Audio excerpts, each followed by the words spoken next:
From the William B. Travis Building in Austin, Texas, we're keeping Texas energy on track. Here's your host, Bryce Doobie.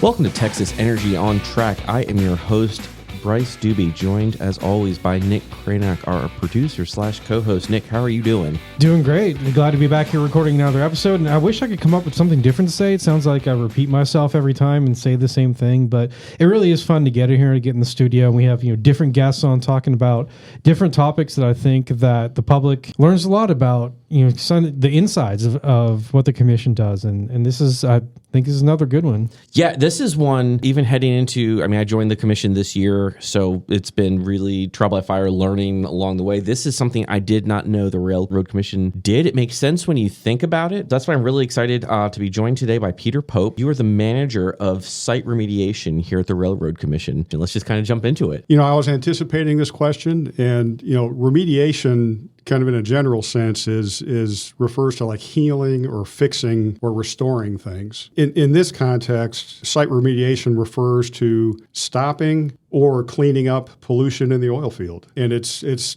something that's important because it reduces damage to the environment and also reduces associated risks to human health and the environment. And I guess I just I kind of skipped over it and jumped right into it because I'm excited to talk about this one. How long have you been with the commission?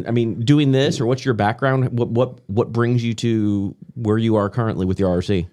My professional background is entirely environmental science and cleanup. I started in consulting here in Austin back in 1992 and worked in consulting. And then I moved to the Railroad Commission in 2001. And I've been working in the site remediation section the entire time. When we're talking site remediation, you're saying it's cleanup of a site. So operator industry is done in a location, and there may be some environmental impacts remaining after that fact. And what would really like a typical remediation project be? What does that look like? What kind of goes on?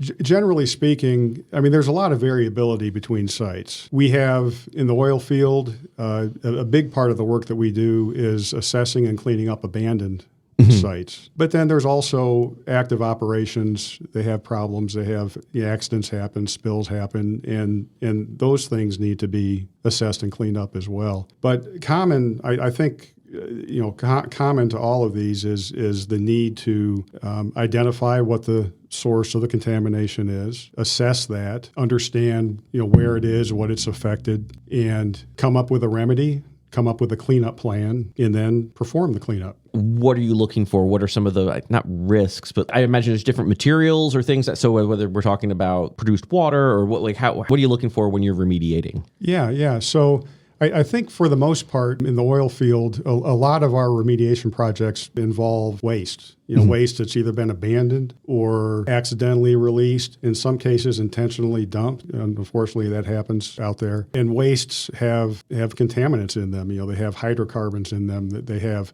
salt water is a significant waste in the oil field. Those things when they're uncontrolled, when they're released into the environment, they present a risk or a threat to water resources. And, that's a big part of our rule and our responsibility is to protect water resources.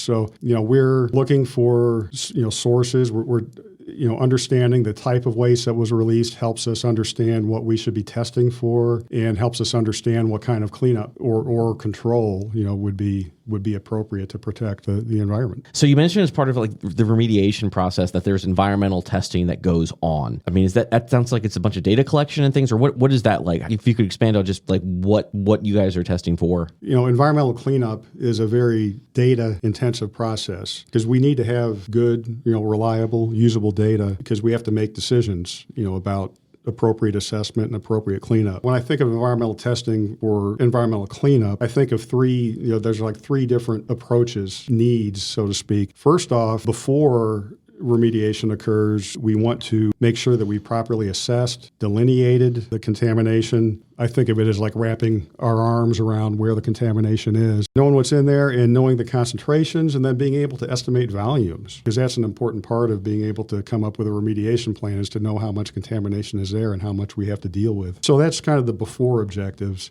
During the remediation, we might be doing some field screening just to kind of see if we've reached what we think our limits are. And there also could be some atmospheric air monitoring, for public health protection, just to monitor, make sure that there aren't concentrations getting into the air. And then when we're done, a really important part of remediation when we're done is to confirm, collect samples to demonstrate that indeed the contamination has been removed, or what's left in the ground is safe. So I think the environmental testing is an important part of this whole process.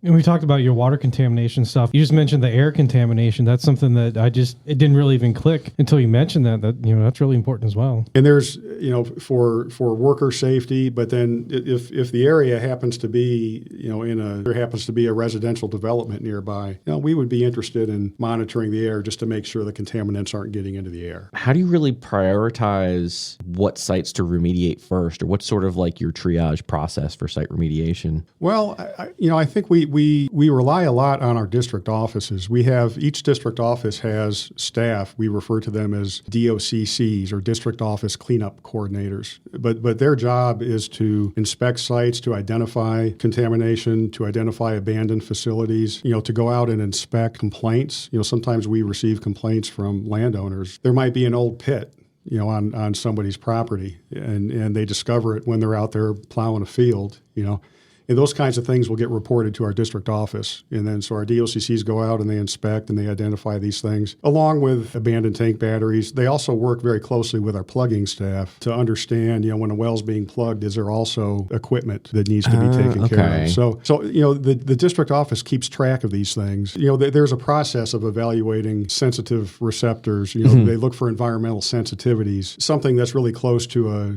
a creek would rank higher than something that's in the middle of a field where there aren't any sensitive receptors around. So they might look, as a purely hypothetical, they get out to a site and they look and they see, well, here's a storage tank, it's empty, it's rusty, but it's just kind of over in the field. We'll deal with that after we deal with maybe this pipe that's over here next to the river or something like that. And also what's there. A tank that has a bunch of waste in it, is going to take priority over a tank that's completely empty. And then they also have landowners. The landowner has complained about something that means that there's obviously there's some kind of public concern there. So those might take a priority. And then I'll add to that the district offices share all that information with staff here in Austin, and then staff in Austin will look at all that and then come up with our own priority based on, or we'll kind of fine tune the priorities based on our budget and available contractors and statewide goals, things like that. So, it's a process of getting information, evaluating it, and making decisions to have the biggest impact that we can. And you mentioned landowners there, because, this doesn't happen in a void. What is sort of that collaboration between the RRC and landowners, or how does that kind of, I am sure that this can be a significantly emotional thing for some of these landowners. That depends on the particular program that's operating. For our routine cleanups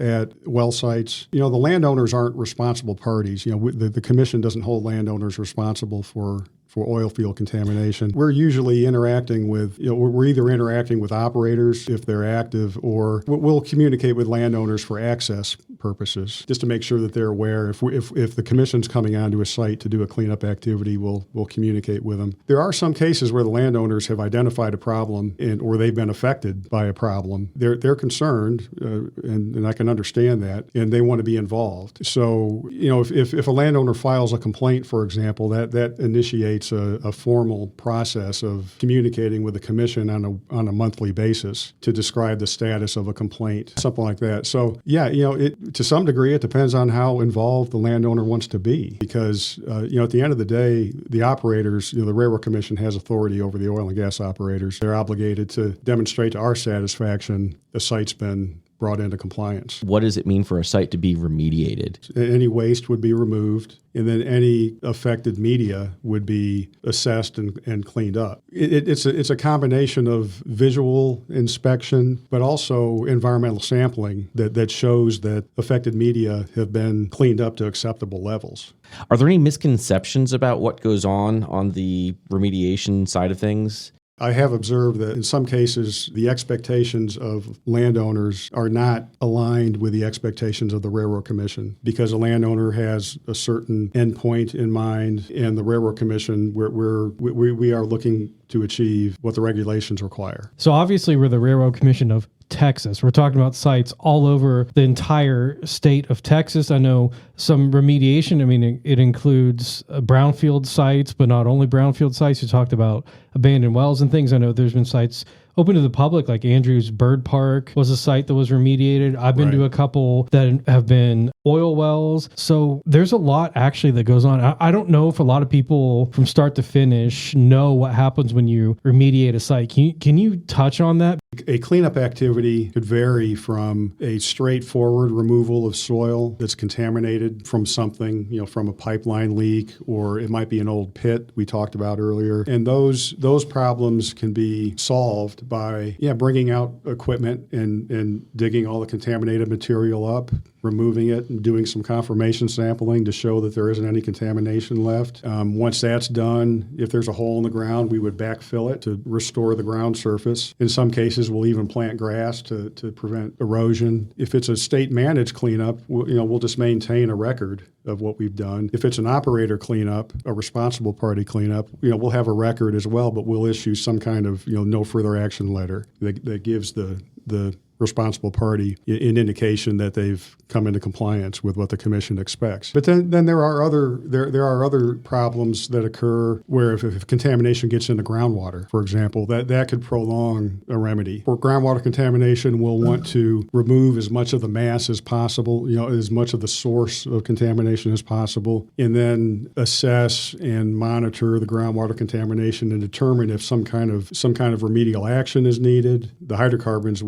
they'll degrade, they'll go away, so to speak. Salt water is a different story. Salt water sticks around. So, our endpoints, when we talk about remediation and remediation goals, our endpoints depend upon whether or not you can truly clean up the contamination, or if you just need to, if it would be appropriate to control it so that nobody comes into contact with it. And a lot of what you do benefits the public, because I did mention like Andrews Bird Park, but there was a brownfield site that I went to and filmed that involved baseball fields. So you're cleaning stuff up to benefit the use of not only plants and animals, but the people of Texas as well. That's got to feel pretty good. Yeah, it does. I mean, the thing that, one of the many things I like about this job is that every day I know that somewhere out there in Texas, we have waste and contamination has been removed from the environment. So that's good. And we have we have different programs, different funding sources. For example, you mentioned the brownfield. That's a grant funded program. That's not an operator doing the cleanup. It's an eligible third party, so to speak, that has an interest in cleaning up a property for some particular intended use. We have a voluntary cleanup program where, somebody with a commercial interest can come in and address the contamination, clean up a site, put it back into use with the commission's oversight. And we have the brownfield program, which is available for governmental entities, municipalities, kind of public entities that have an interest in redeveloping a property as well. In that case, there's federal funds available. The commission will spend those funds, but it's for an express purpose of redeveloping a property. Yeah, I guess because there would be some of those situations where it would fall back to being like you said, municipal land or something. It was something that maybe had been leased 60, 70 years ago, or there's changes to something where there's now a change in how we would like to utilize this land, and it needs to be taken care of. As communities grow and develop, they may find that they're interested in a property that has a history of oil and gas activity. And so the brownfield program is available to assess that, determine if there are any risks. If there are, clean them up, take care of them, and then the property is available for use. Now, you sort of mentioned it earlier, that hypothetical rancher who's out plowing, or someone comes across something on their property or something like that. For someone who's listening out there, how would they learn more? How do they want to, if they need to make a report about something they're concerned, what should a member of the public or a listener do if they have a concern about maybe something in their area? I think the district office is the best resource for that initial communication, that initial maybe a complaint. But reach out to the district office and share information about what you're seeing, where it is, and then that way somebody from the commission can come out and take a look at things and see if it's something that we can address. So that's kind of a general approach for environmental concerns. If there are specific questions that somebody has about the process that I've been talking about, developing cleanup levels and developing remediation plans, they're welcome to contact somebody in the site remediation section here in Austin. I'd be happy to talk with anybody.